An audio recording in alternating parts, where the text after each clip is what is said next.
What is up, ladies and gentlemen? Dakota, it hasn't been a cold week yet. Yeah, I know. But sometimes you got to just go with the flow and pump things out when you can. Because sometimes life gets hectic. And I'm expecting life to get hectic. So, what is going on, ladies and gentlemen? Today is December 11th, 2022, for me at least. I know that some of you who may pop in later on will be in later time zones and will already have started tomorrow. So, no worries. This is just another Bald and Bonkers news update. So, what's been going on? Well, we have a lot of interesting stuff to show off today that we do. As some of you may know, I, as well as Chris, were on a couple of different shows to be as special guests. One of which is with our honestly, our good friends, Brian and Lex with Lens. If you want to check out the interview, the link should be in the description below. For those of you on channels who may not see the descriptions just because of how this works, be sure to check that out. It's Through the Lens with Brian and Lex. Awesome interview, awesome guys, very well done. Something I wanted to point out when it came to the supernatural. Brian and Lex made some very valid points that there are so many factors. Basically, for those of you who didn't catch the show, I will say this. Basically, they brought up the point of with more and more sophisticated cameras popping out on, average smartphones, everybody has access to a fairly good quality camera. See, I got the Samsung Galaxy A53, and I think it's like a 64 megapixel camera on it. Damn good camera. And we got into the subject of why UFOs, Bigfoot, and all that are so damn hard to catch a decent picture. There's a couple of factors I feel the guys don't necessarily take into consideration because they have done mostly ghost hunting related investigations. They don't necessarily haven't dipped their toes into cryptids and things like that. One point I made on the show, and it's something I stick with my guns, is that when it comes to cryptozoology, you have got to stop thinking it's just going to be some mystical fairy-like creature that's going to pop out in the woods and that's going to be the end of it. Cryptozoology is not something mystical. And if you can jump directly to the mystic explanations that come forward with some of these phenomena, you're not going to be taken seriously. Cryptozoology, the meaning of what it is right there in the name. Crypto, which is meaning hidden. Zoology, study of animals. Cryptozoology, study of hidden animals. You got to realize there's animals like the platypus, who was once considered a cryptid. The orangutan. The orangutan used to be called red man of the forest. Giant squid. The okapi is a very excellent example. The platypus, they thought it was a taxidermist sick joke. This is why, for the longest time, it was thought to not exist. The okapi, for those of you who don't know, it's a animal out of Africa. It has kind of like the head of the giraffe, body of like a horse, legs of a zebra. It's a funny looking animal. Very, very shy. It is very timid in nature. Very hard to see. That was once considered a cryptid.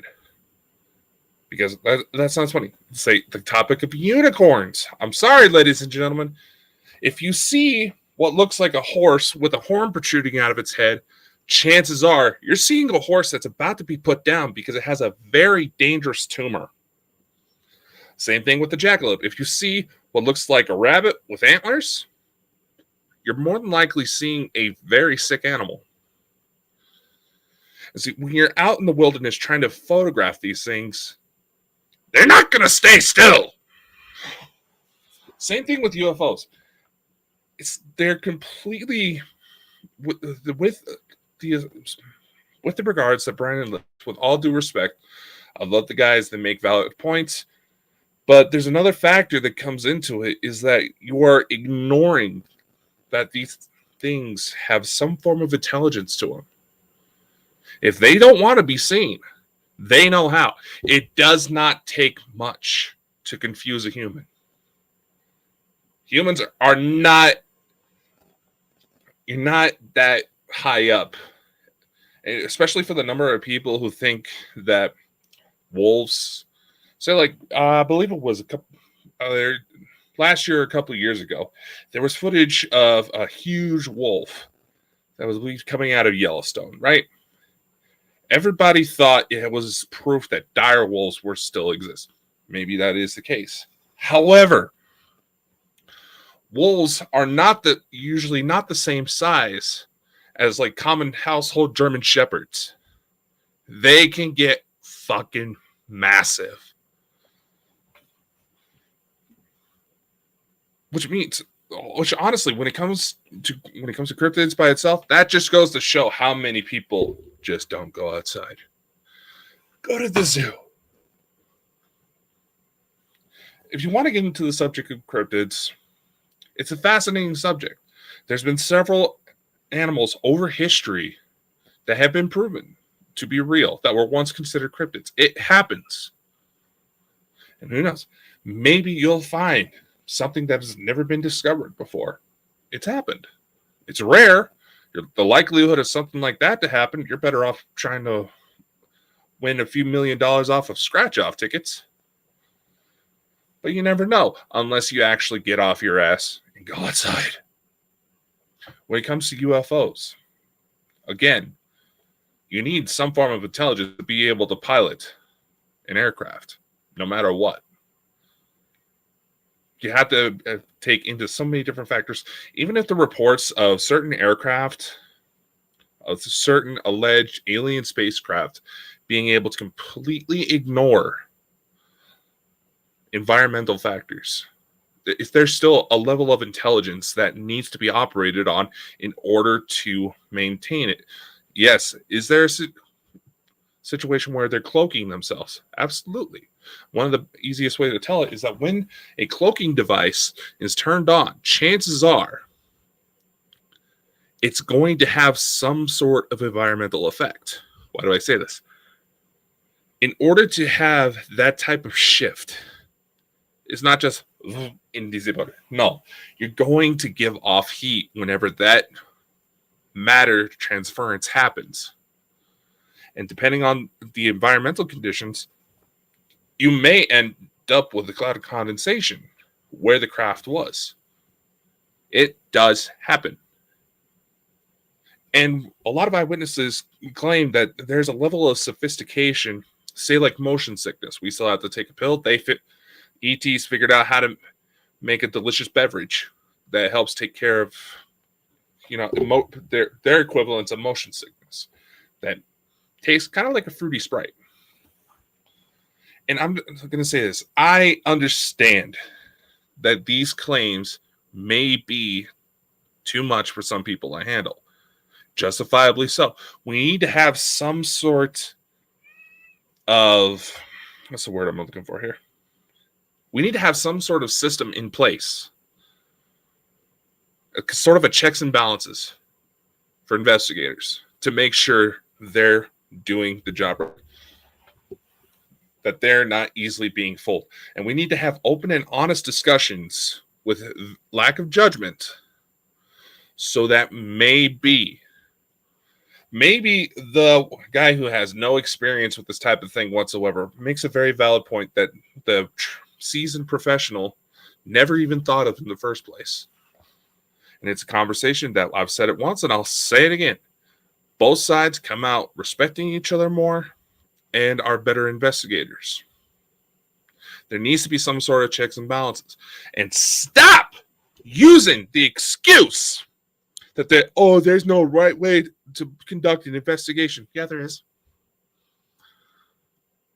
I was going to say, there's a number of moral lines that get crossed in order to get views, stuff like that. When I was on with Brian and Lex, I pointed out that there's certain alleged TV psychics who are trying to utilize recent murders here in Idaho of college girls, to boost their clout. Fuck you. Fuck you to the ones doing it, and fuck you to the ones who believe them. That is utterly disrespectful. It's one thing if you're personally invited by the family or law enforcement agencies. It's very rare, but it does happen. It's one thing if you're personally invited to the investigation, but to still broadcast it like that, that shows that you have no regard for people who are going through the worst nightmares. That is someone's daughter. A parent shouldn't have to bury a child. It should be the other way around. It's not something that we want to think about, but granted, it's going to happen. Circle of life. But to show the utter disrespect, no, that doesn't fly. And to constantly feel like you're being shot at because, once again, one thing that always bothered me, and I'm just being honest here, I may sound like an asshole, but I'm being honest, is the number of people who upload shots of something completely like zoomed in to where you can see the individual pixels in the photo and try to say, oh, there's a face here. No, that's a shitty photograph. There needs to be some sort of checks and balances because, yes, there is something to it. Mainstream science is in the very infant stages to try to figure out exactly what it is. Oh, the government's not going to let that happen. Okay. Here's the thing. For those of you who constantly toss the line that the governments are covering up, yeah, there is active cover-ups. I'm not denying that. It seems like damn near every conspiracy theory lately is coming true, ain't it? Every conspiracy theory out there is being proven. And I've noticed something that's caught my eye that I think, would be very interesting to see in progress. So you know how, say like with government documents, you see all these blacked out spaces. Artificial intelligence programs have become so sophisticated, they can tell what's being blacked out. So can you imagine what is going to be revealed? As those programs get better and better, the more you feed into artificial intelligence programs, the better, more they learn, the better they get, almost overnight. See, what was that movie?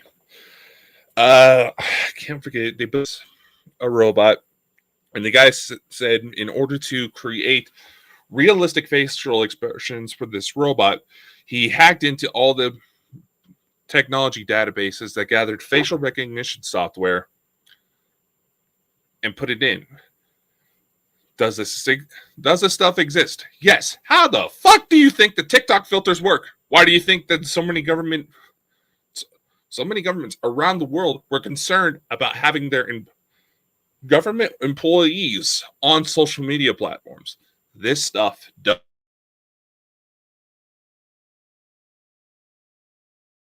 exist. So much is coming out, and we're.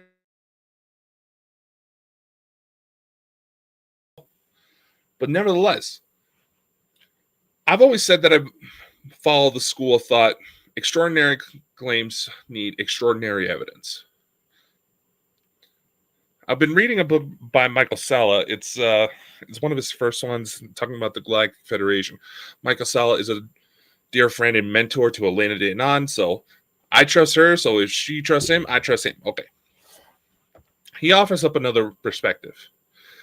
In circumstances where collecting evidence may be difficult for whatever reason it may be, for threats of life, due to the number of variables working against the individual trying to conduct said investigation, trying to prove said claims, or for the threat, or like I said, for even the threat of life, because there is a level of secrecy.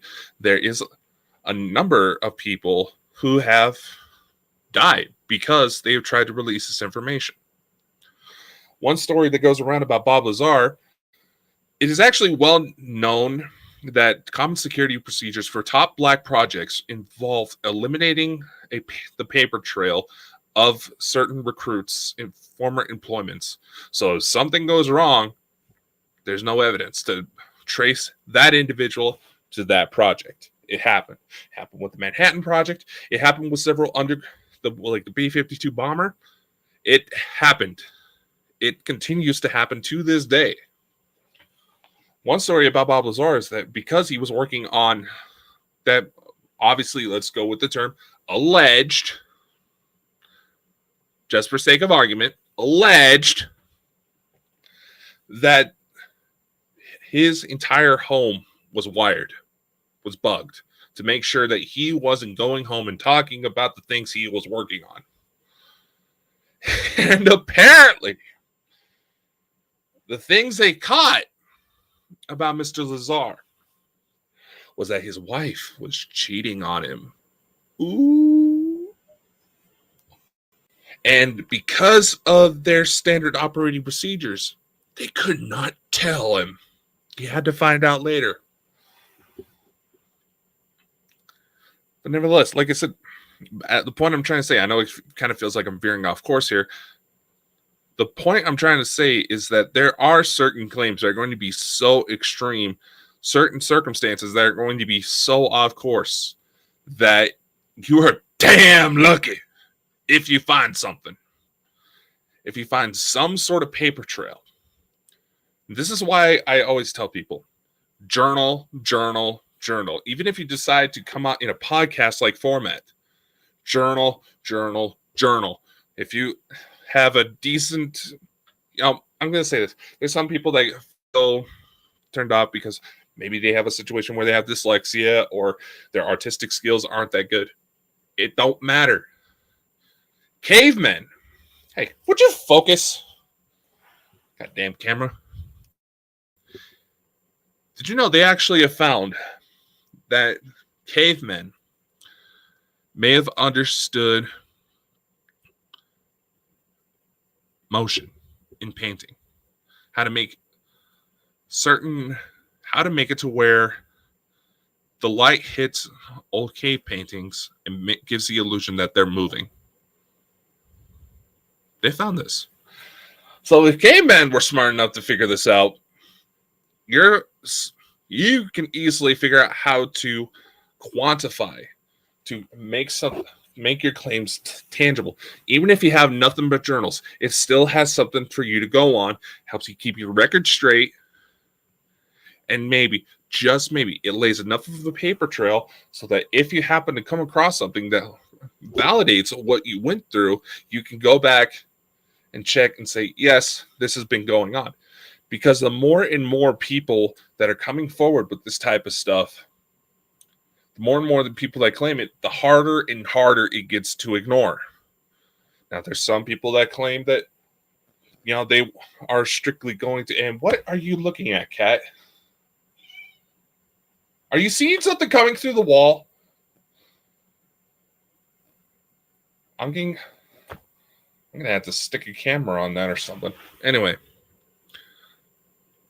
Regardless of what format you choose, and you're going to have haters that are trying to say that, oh, you're just doing it for fame. People get that when they realize that, yes, I have Hollywood connections. Where's the money? Huh? Where's the fucking money?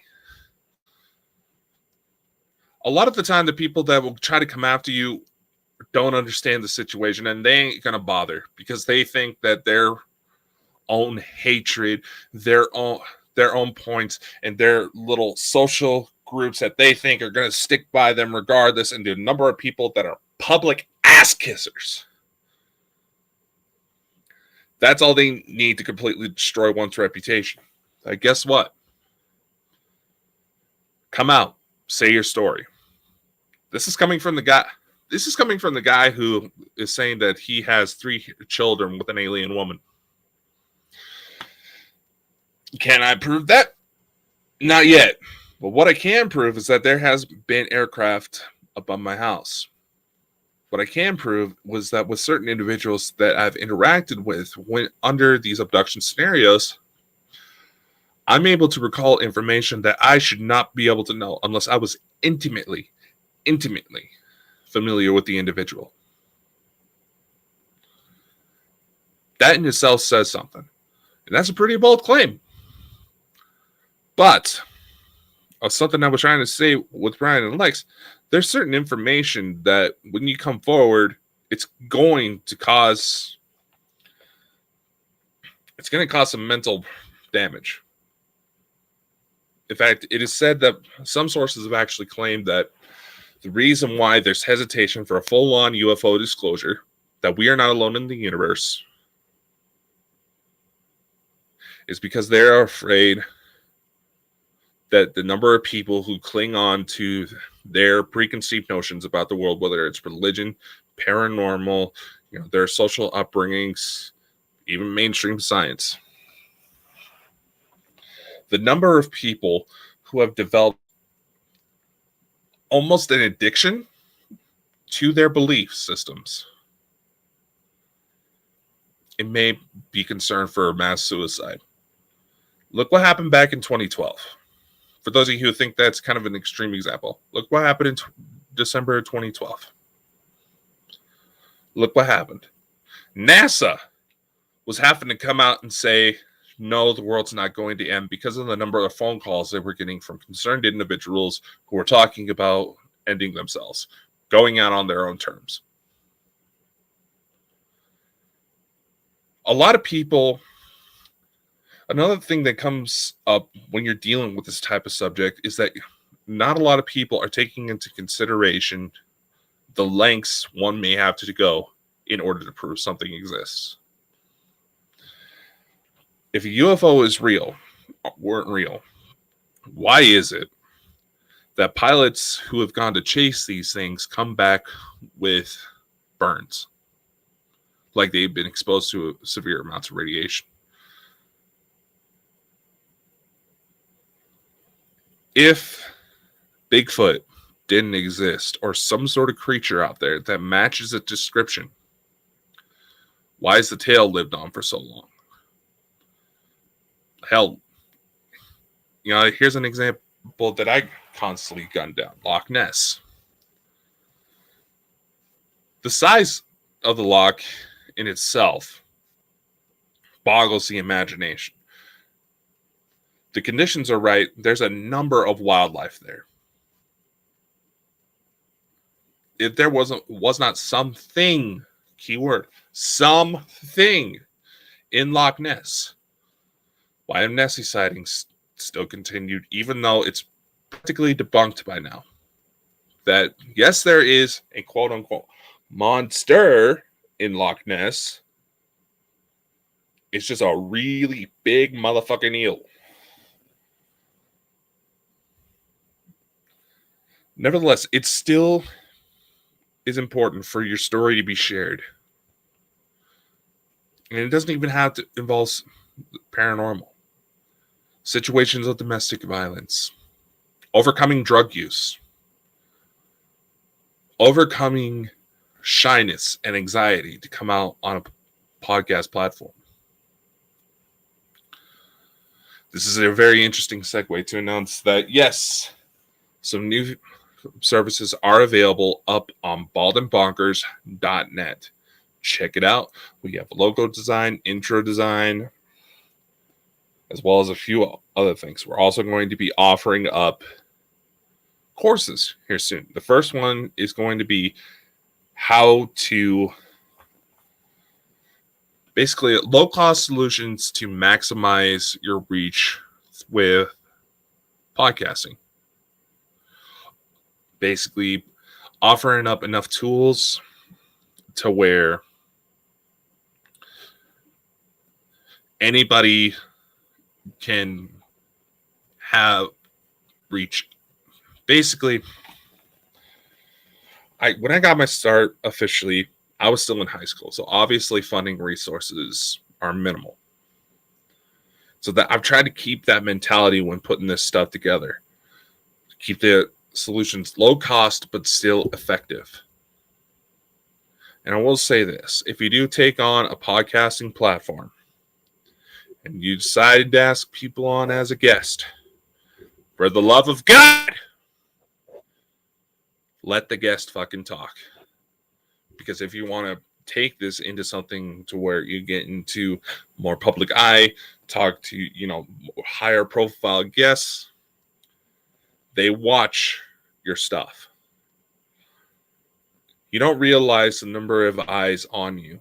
So the number of times you come out spreading hate, trying to stir up gossip, even the times where I've fired off, where I feel fully justified with my moral compass in saying that what you're doing is wrong, you need to fuck off. Everything like that is watched and judged. Higher profile guests, whenever you ask them to come on a show, they're going to check you out before they say anything.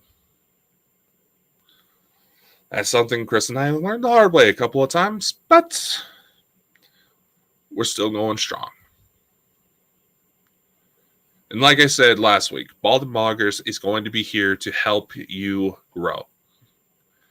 We're not going to promise too much up front because there's so many people in this field who are trying to build themselves a platform, then just flat out completely lie.